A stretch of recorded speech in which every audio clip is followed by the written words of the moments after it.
What's going on, internet? So it has been a minute. It's probably been a couple months now since I've last posted, and I just kind of had to take a step away from YouTube for a little bit. Back in April, my father passed away. We kind of knew his health was on the decline, but we didn't think it was going to be that soon. So I just kind of took the much needed time away from YouTube and just have been spending time with family and just kind of keeping my mind busy. We're finally good. We're finally recharged. I got lots of content planned ahead of us. And today we're finally going to get rid of the steering wheel that's in the Gen 1 and update it, because I have the carbon fiber steering wheel in my Gen 2, and when I get into the Gen 1 it's just kind of a little more boring to drive because I really like the steering wheel in the Gen 2, so we upgraded. So this is the factory steering wheel. It's fine, but it's just not me, so I had to order something a little more aggressive and something carbon fiber. And today we're finally installing it.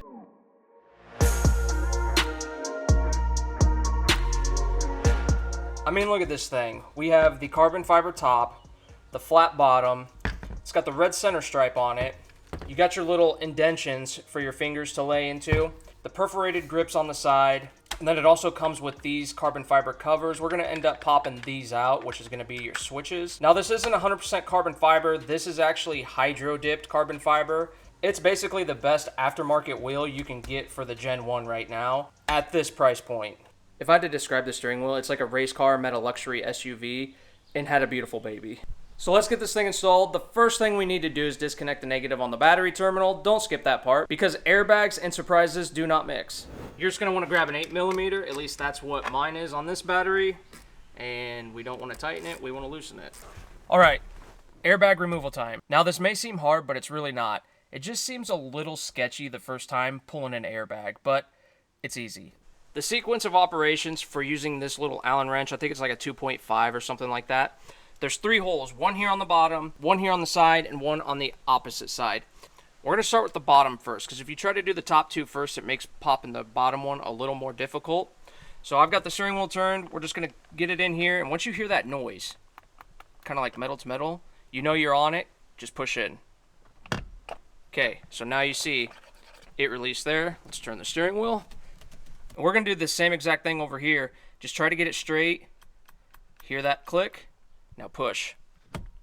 Okay, so now it's popped. Let's get this last side. So once you kind of get it all the way, you'll hear that clicking, metal to metal. Now the airbag is completely released. Then just flip your airbag down so you can access the 3 things you need to remove. So you're going to unplug this guy. There's just a little thing right here you're going to push on. And then to remove these 2, they're color-coded so you won't mix these up when you go to reinstall them. You're going to want to push here and here, and that's going to lift this guy up. Once you push this thing in, you'll be able to release this.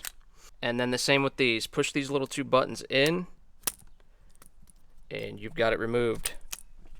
Get that out of the way. With the airbag out of the way, we need to get a T20 Torx, and there's 4 of them. That's going to be the next step. Now, I have had this toolkit for probably 10 years. I've had this a long time, so I've just accrued some stuff in the top. I am missing some sockets. T20, she's a little rusty, but she's going to work. Grab that.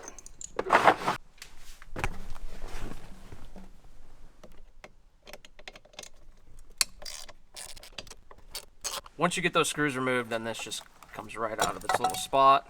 We'll go ahead and remove just some of the easy stuff. So obviously this harness plug is going to be plugged in, and this is going to be for this switch, and then this switch over here, this is the harness ran over, and that's the main plug for it. So go ahead and push this in up at the top and pull that out. This one we're obviously going to just leave because this is not included with the steering wheel. So when we pull the steering wheel off, this is going to get left. This, I hope I have the right bolt for that. It's a bigger Torx. I don't really have a ton of tools. T50 it is. So that's a T50, guys. Now, before we get too involved in taking that main bolt out, I'm going to go ahead and remove the switches first, just so that way the steering's in contact, because we're going to take a little screwdriver and basically just pry these out of their respective homes. Just take a flat blade on the back here, and once you get it in there, it'll kind of just work itself out, essentially. Once I got this top piece kind of broke loose some, I kind of just pulled it by hand and then pulled it to the right, and I was able to get it out of there. So we're going to do the exact same thing with this guy. Then we just, on the back side, there's just another harness plug that we just need to unplug. So this plug that goes in right there, there's just a little button right above the wires here, and you just push that down, and then you can pull and that's how you release it from this plug. Same thing with this one. I just started with a screwdriver on the back side at the top, and once I got it to come loose, I just kind of pulled it out by hand and just pulled it to the right, or to the left some, and just kind of working that thing out. So she is loose. We're going to do the same thing. Little harness plug, we're just going to push the button and pull it out. And here's what the back side of these buttons look like. It's just these two pieces that basically just get pushed into the holes. So you're just trying to pry those out. So I don't really think you can break this by any means, but I suppose anything's possible. And keep in mind, I'm just flying by the seat of my pants on this. I have not even looked to see how you take this apart. I've taken the airbag off to replace, some of these switches. I actually replaced the switch in this truck. And I've done this on my 2013 F150 as well. I've done the steering wheel on that, and I pretty much know there's harness plugs. There's like this rubber piece here. I know I'm going to have to transfer that. I just pulled on it, and I think it just completely just pops out by hand. So yeah, it's just got little tabs that you're going to push into the new steering wheel. So that's out of the way. This little ground's going to be the T20 that you were using earlier. Go ahead and let's get that out of the way. We're going to go ahead and take this T50 off first.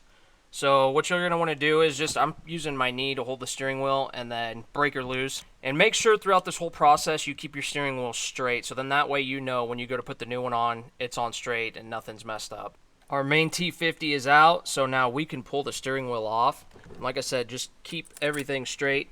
And then obviously those harness plugs came with it, so we'll just remove those off the bench. We're at a point in our lives where we can transfer the rest of this stuff. So you're gonna see this is gonna remove, that's just a plastic cover they just included. So that's gonna move out, and then we'll put our switches in there. We're gonna flip this around though. And you're gonna see there's a little plastic cover right here. It's just bolted on by them Torx. So we're gonna remove those so we can transfer it over. And they're on here just a little snug, they're not that tight, there's just two of them. Just a little pro tip too, if you guys want, take pictures before you disassemble things. I do it all the time. But you're gonna have this video to go back on, and there really isn't nothing left untouched. If you don't take pictures, it's not the end of the world. So those are the only two T20s, and that should allow this guy to come free. And when you remove this, now this is gonna expose these little plastic push pins that's holding this harness in place. And that's why I wanted to remove this and get this out of the way so I can push it from the backside.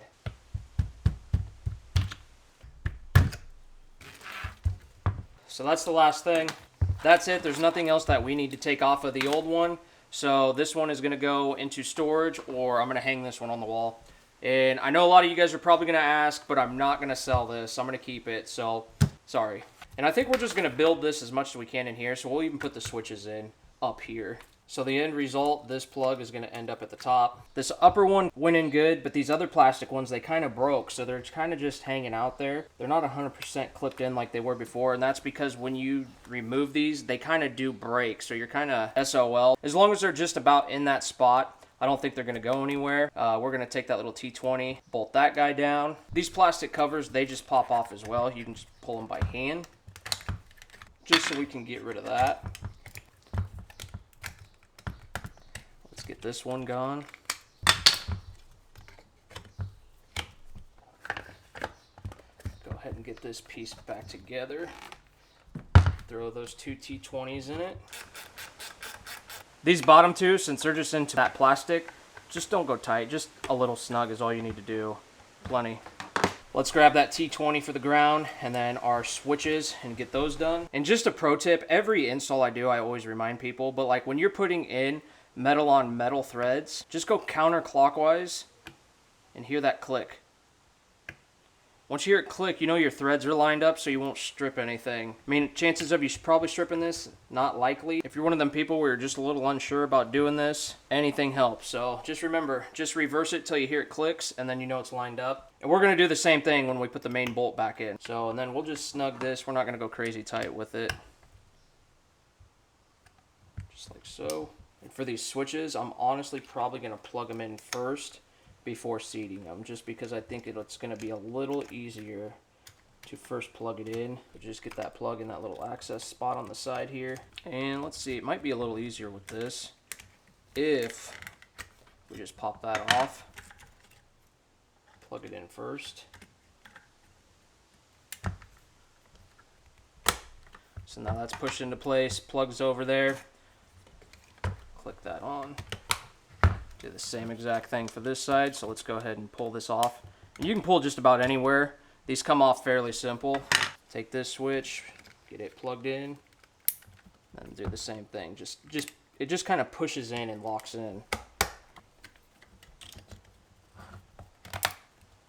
I think we're ready for the installation. I've done harder mods on this truck, and honestly, if you can turn a wrench and watch YouTube, you guys can do this. We also do need to throw this rubber piece back in. Now, we're having a little technical difficulties with that rubber piece. I thought I could put it in while putting it on.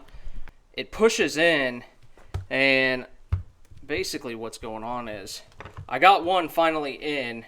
You can't just push it in by hand. So what I'm doing is I'm holding the rubber piece up, and I'm using my precision little screwdriver to just kind of like get it so it's just up a little bit, and the precision screwdriver helped me get that into its spot. So basically, take your time with it. I'm gonna need both hands, but I'm just using this little guy and just kind of prying the rubber up with it, and then when I get it out enough, I'll use like needle nose to pull it through. Just be a little patient with that, but otherwise it's achievable. So keep this straight, and once we just throw this on, put your harness plugs through the hole. Try to keep that at the top. We're going to take our T50, and remember, go counterclockwise till you hear the click, feel the click right there, and start to turn it. We just have the T50 hand tight. Let's go ahead and get this harness plug clicked in. This is going to go to the airbag. This is going to go to the airbag. So the only thing that we have left to do is put that metal piece back on, which is 4 T20s. Go ahead and grab these 3 harness plugs. Get that situated. And these 4 T20s, I'm just going to start them off by hand. And then I'll just finish off with my ratchet. And I'll probably just snug these. These don't have to be super tight as it's just that metal bracket. Upon my discoveries on the interwebs, it's looking like they're saying 34 to 35 foot-pounds of torque. I've seen a total of 3 different responses. I've seen 2 34s, a 35. So we're just going to go with 35. That was a task trying to hold this with my knees and do it, but we got it. So now let's take the airbag. We just got to do 3 simple connections. So do these 2 first, see how they're a little longer. So you can go ahead and get this plugged in, and like I said, they're color coded, so the black one goes to the black plug, gray goes to the gray, and just get her kind of lined up and give her a push. Okay, the moment of truth. Okay, are we a successful automotive YouTube channel? I don't know about that, but what I do know is I can change a steering wheel.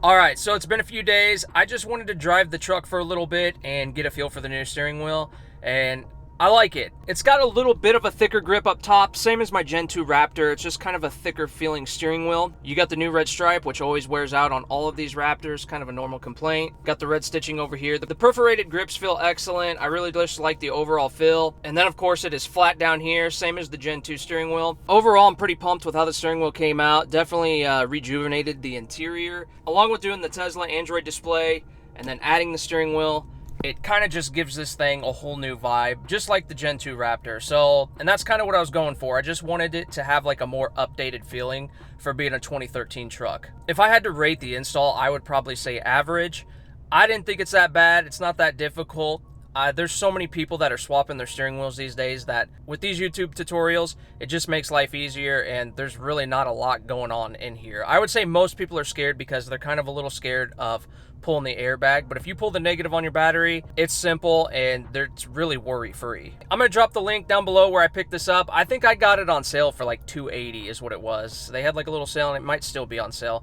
So I'll drop that link below, and make sure to stay tuned because I'm gonna have a lot more content coming your way. I took that little break, but we're recharged. I've got plenty of content coming for this Gen 1 Raptor. I've got content for the Gen 2 in store, so just make sure to be on the lookout. If you guys have any questions, you know what to do. Peace.